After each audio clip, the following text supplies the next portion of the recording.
The sound was just so loud. Pow, pow, pow. On October 3rd, 2003, Roy Horn took to the stage thinking his show would be as spectacular as the tens of thousands of performances he and his partner, Siegfried Fischbacher, had done before. Underknown, and tonight is his first appearance at Underknown. Things were going as planned until the unthinkable happened. We kind of nipped at his hand. And then Roy started tapping him on the snout or the head with the microphone. And Roy fell over, and Manticore very quietly reaches over and picks up Roy like a cub. But you can't pick up a human by the back of the neck. Following the horrifying incident, Siegfried and Roy defended the actions of the tiger they had raised since he was a cub. The two magicians claimed that Roy had suffered a stroke during his performance, and that their white tiger, Manticore, was only trying to protect him. You believe that Manticore realized you were in trouble and just picked you up and took you off stage for help. Yeah, that's how wonderful they are. However, their animal trainer, Chris Lawrence, told a different story. His actions in trying to possibly save the routine or rectify the situation actually ended up complicating it. Why did their animal trainer think they were covering up the truth? Did Roy's tiger really try to save his life? And was this the only attack at one of their performances? Before we claw into this unbelievable story, make sure to like and subscribe for more survival videos. In 1957, Siegfried and Roy met for the first time as teenagers while working on a German cruise ship. Siegfried worked as a cabin steward and Roy was a bellboy and a waiter. During his time on the cruise ship, Siegfried began performing magic for his passengers, and it drew enough of a crowd that he was given his own show. Roy was absolutely mesmerized by him, but he knew something in his act was missing. Roy offered to be Siegfried's assistant, and the two began performing several shows together. With Roy's love and experience with animals, he quickly convinced Siegfried that they needed to step up their game. It wasn't long before they went from pulling a rabbit out of a hat to incorporating a cheetah into their act. Yeah, seriously, a cheetah. The duo continued performing at clubs in Europe for 5 years until they got their first big break in the mid-60s. Grace Kelly invited the showmen to perform at her annual Red Cross Gala in Monte Carlo. It was here that a Las Vegas producer scouted them and changed their lives forever. The dynamic duo was offered shows in Sin City at 2 hotels, and within a few years, they were regular performers. The buzz for their act was building, and so were the skeletons in their closet, but more on that later. After hundreds of shows over the course of the 80s, it wasn't long before they signed a record-breaking deal with casino developer Steve Wynn, worth a staggering $57 million. They were to be an integral attraction at Vegas's legendary Mirage Hotel. The contract secured Siegfried and Roy for 5 years, but this would be the start of one of the city's most successful shows ever. The most successful entertainment attraction beyond Elvis or Frank Sinatra. The partners would use their newfound fortune to purchase the Jungle Palace, a $10 million Moroccan-style villa, and Little Bavaria, a separate 100-acre property where they housed all their pets. Little Bavaria allowed their 63 tigers and 16 lions to roam freely. The animals had their own paradise, with access spanning from Roy's bedroom to the pool. It's important to note that none of them were declawed. But that didn't stop Roy from meditating with at least one of his tigers daily. This was just one of the many ways he would connect with the animals. Roy raised his wild cats from birth, using what he called affection conditioning to build a special bond with them. This included sleeping with the tigers until they were a year old. For Roy, they were family. Not one of them has ever really turned on you. No, I guess I'm very fortunate to have a good family. He explained that when he was given an animal's trust, it felt like the most beautiful thing in the world. Unfortunately for him, that trust was broken on October 3rd, 2003, when he was attacked by one of his tigers. The night before their infamous performance, Roy celebrated his 59th birthday, along with Siegfried and their friends in the business. One of them roasted Roy about his age, suggesting he retired. Roy snapped back, he'll retire only when he can't do it anymore. In peak physical shape, Roy was known for swinging 30 feet above the audience and handling 600-pound tigers. Night after night, the two men would wow audiences without any issues. I mean, There was one time in the 1970s, but we'll get to that later. Given their success performing over 30,000 times alongside tigers, lions, and even elephants, no one expected their next performance to be their last.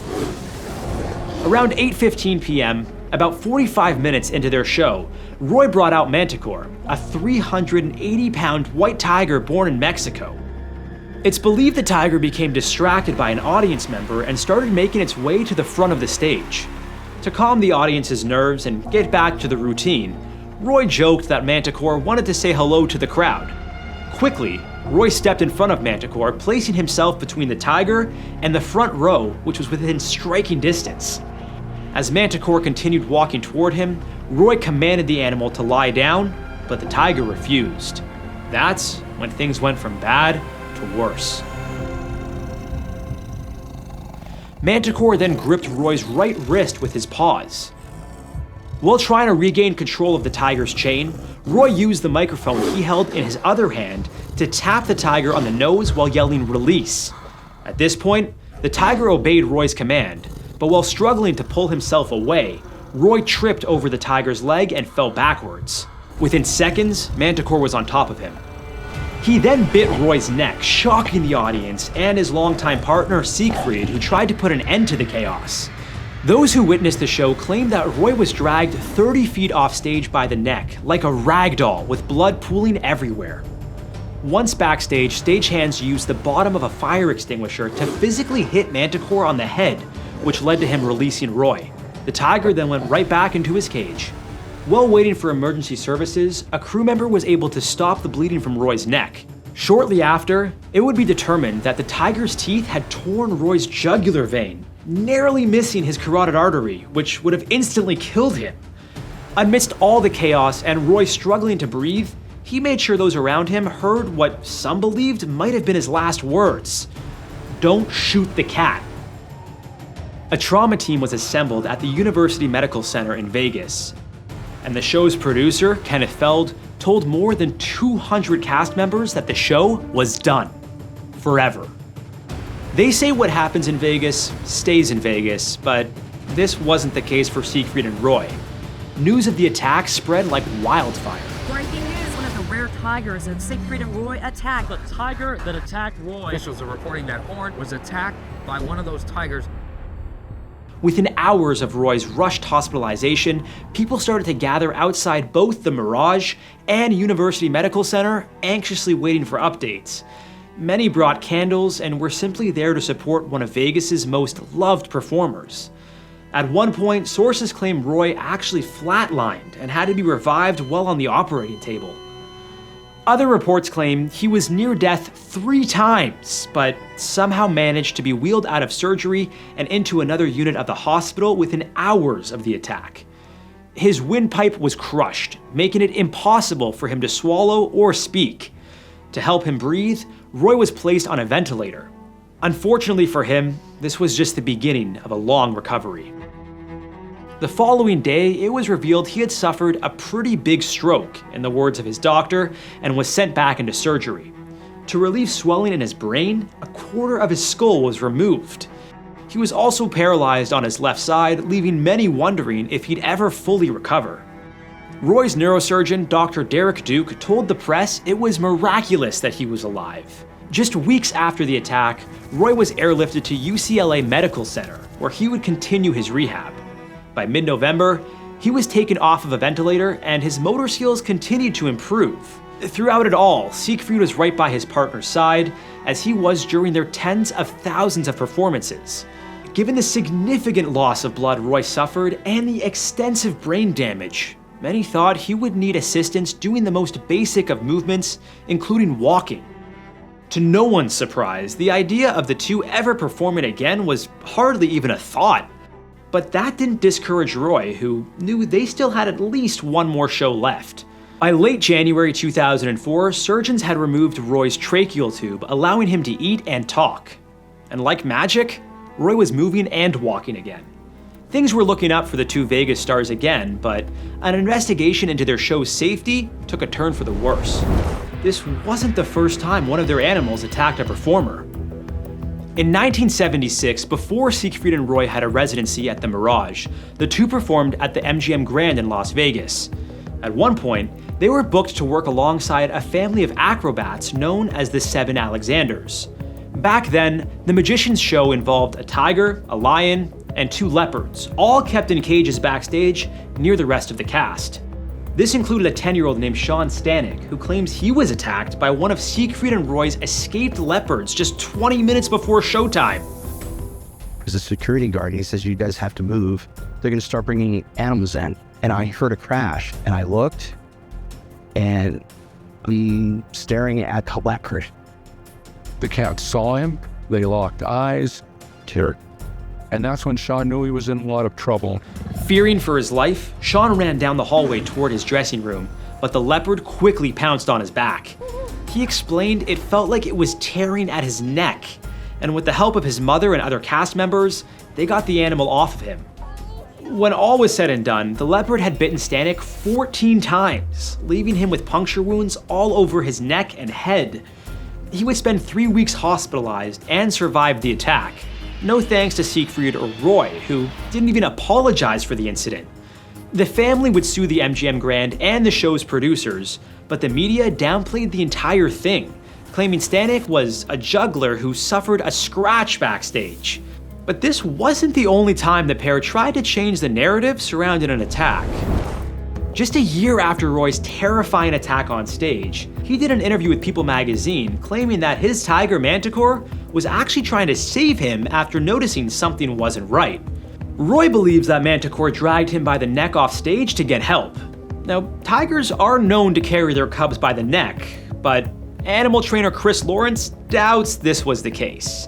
The point that I realized that things were kind of going sideways was when Roy turned Manticore around and he ended up with his face in Roy's midsection. I remember vividly thinking, here he comes. He argues Roy was attacked because the tiger was confused. After a rushed rehearsal that night, Lawrence noticed Manticore missed his initial cue during showtime.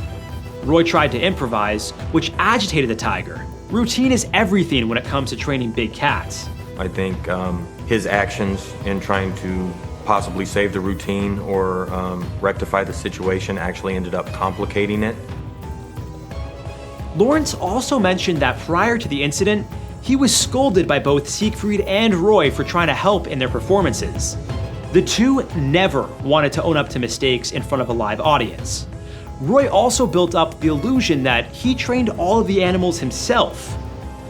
Lawrence explained that as the years went on, Roy treated the cats more like props than anything else, and the level of care needed for the animals was dwindling. To maintain their image, Siegfried and Roy never wanted to admit what really happened, even years after the attack. It's important to remember that even when animals are trained, they're still animals. It's a miracle that Siegfried and Roy performed as many shows as they did without any other mishaps. Roy was truly lucky to be alive following his attack, and you'd think after such a traumatic incident, he would never want to be in a tiger's presence again, let alone the one that attacked him. But in 2009, Siegfried and Roy performed one last time, wanting their final show to be as successful as all the others leading up to the one that changed their lives forever.